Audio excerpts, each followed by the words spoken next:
Gaza इस वक्त बहुत सारी मुसीबतों से है, भूख की मुसीबत से है, युद्ध के दंश में है। गाजा की स्थिति बड़ी खराब है और गंभीर है।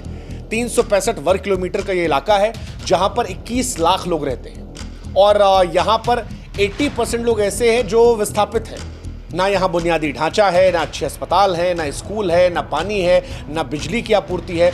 कुल मिलाकर सारी चीज़ें जो हैं वो नष्ट हो गई हैं। गाजा में हर रोज़ 500 ट्रकों की ज़रूरत है, लेकिन वो ट्रक नहीं आ पा रहे हैं। अस्पतालों में दवाइयों की ज़रूरत है, मरीज़ फर्श पर लेटे हैं, वो भी नहीं आ पा रहे हैं। कुपोषण से 1 लाख से अधिक बच्चे हैं जो परेशान हैं। और ये संकट केवल नाकेबंदी की वजह से नहीं है। इजराइल और हमास के युद्ध ने इस इलाके को ऑलमोस्ट तबाह कर दिया। हमास की ओर से रॉकेट दागे आते हैं, उधर से इजराइल रॉकेट दागता है और इस बीच में जो मासूम लोग हैं वो पिसते जाते हैं। अब सवाल ये है कि जब इतने सारे लोगों की मौत हो रही है तो इजराइल नाकेबंदी क्यों कर रहा है? इजराइल का भी एक इस पर नजरिया होगा। वो नजरिया क्या है? तो इजराइल ने 2 मार्च 2025 से गाजा पर सख्त नाकेबंदी लागू की, जिसके तहत भोजन, पानी, दवाई, ईंधन की आपूर्ति रोक दी गई। इजराइल के अपने तर्क थे। इजराइल का यह दावा था कि हमास ने 7 अक्टूबर 2023 के हमले में 250 इजरायलियों को बंधक बना लिया, जिसमें से रिहा नहीं किया गया। नाकेबंदी का उनका मकसद यह है कि हमास को कमजोर किया जाए ताकि हमास बार्गेनिंग पर आए और उसके बाद जिन लोगों को हिरासत में लिया गया है उन्हें रिहा कर दिया जाए। दूसरी बात यह है कि इजराइल ये कहता है कि हमास को जब हम ह्यूमन एंगल पर हेल्प करते हैं तो वो दवाई पानी के साथ साथ हथियार मंगाना शुरू कर देता है, जिसका इस्तेमाल वो इजराइल के खिलाफ करता है। ऐसे में बुनियादी चीज़ों पर रोक लगाई गई है ताकि इजराइल के खिलाफ और ज़्यादा हथियार वो इकट्ठा ना कर पाए। उनका ये कहना है कि गाजा को हथियार मुक्त करने के लिए उन्होंने पूर्ण नियंत्रण की रणनीति अपनाई है, जिसके तहत ये खाना पानी बंद हो रहा है। इस नाकेबंदी ने गाजा की जनता को भारी कीमत चुकाने पर मजबूर कर दिया है और इसीलिए अंतर्राष्ट्रीय समुदाय, ब्रिटेन, फ्रांस, कनाडा ने इसे सामूहिक सजा करार दिया और कहा है इजराइल से कि इसे छोड़ दिया जाए। हालांकि इजराइल क्या छोड़ेगा, इसके लक्षण नहीं लग रहे हैं। और इसी बीच में यह खबर आती है कि अगले 48 घंटों में 14,000 बच्चों की मौत हो जाएगी, जो बहुत बहुत बहुत बड़ा आंकड़ा है अगर ये सच पूरी तरह से है। हालांकि हमने उसके पहलू आपको बता दिए। अब जब यह खबर आती है तो इजराइल पर अंतर्राष्ट्रीय प्रेशर बनता है। इजराइल इसके बाद थोड़ी सहूलियत देता है। क्या सहूलियत देता है?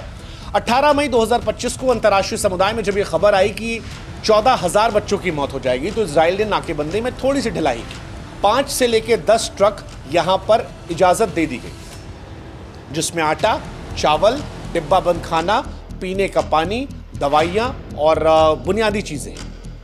हालांकि जितना अमाउंट में यहां पर मदद चाहिए उसके मुकाबले इसे आप कुछ परसेंटेज कह सकते हैं, क्योंकि गाजा में हर रोज 500 ट्रकों की जरूरत है और यहां पर 10 ट्रक के आसपास जा रहे हैं, 5 से 10 ट्रक। तो इसे अगर यूएन की भाषा में कहें तो समुद्र में कुछ बूंदे हैं, ये आप कह सकते हैं। इजराइल हालांकि ये कह रहा है कि धीरे धीरे जैसे जैसे स्थिति कंट्रोल में आएगी इसे हम और बढ़ाएंगे, लेकिन उनका ये कहना है कि हमास जो है वो अगर हथियारों का लाना बंद कर दे या हमला बंद कर दे तो शायद ये और बढ़ाई जाएगी। अब सवाल ये है कि ये इजराइल हमास ये पूरा विवाद क्या है, क्यों चल रहा है? तो देखिए, अगर इजराइल और फिलिस्तीन के विवाद को आपको समझाएंगे तो बहुत लंबा चैप्टर है, किसी और वीडियो में आपको विस्तार समझा देंगे, लेकिन आसान शब्दों में थोड़ी थोड़ी बातें हम आपको बता देते हैं।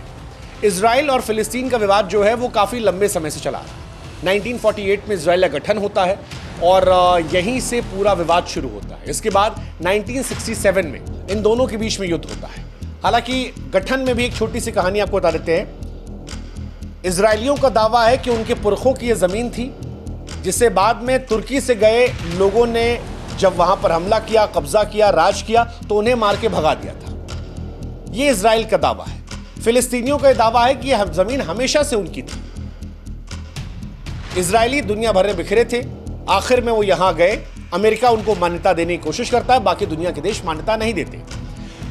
दुनिया में जो देश इजराइल के आसपास है उन्होंने 1967 में हमला किया था इजराइल पे, लेकिन इजराइल के लिए क्योंकि डू और डाई सिचुएशन थी, इसलिए इजराइल ने पलटवार किया, विज्ञान में अपने आप को अपडेट किया और नतीजा यह रहा कि गाजा और वेस्ट बैंक पर कब्जा कर लिया, जो आज भी विवाद की वजह है। इसके बाद हमास का उदय 2007 के आसपास होता है और इजराइल पर लड़ाई झगड़ा, नाकेबंदी शुरू हो जाती है।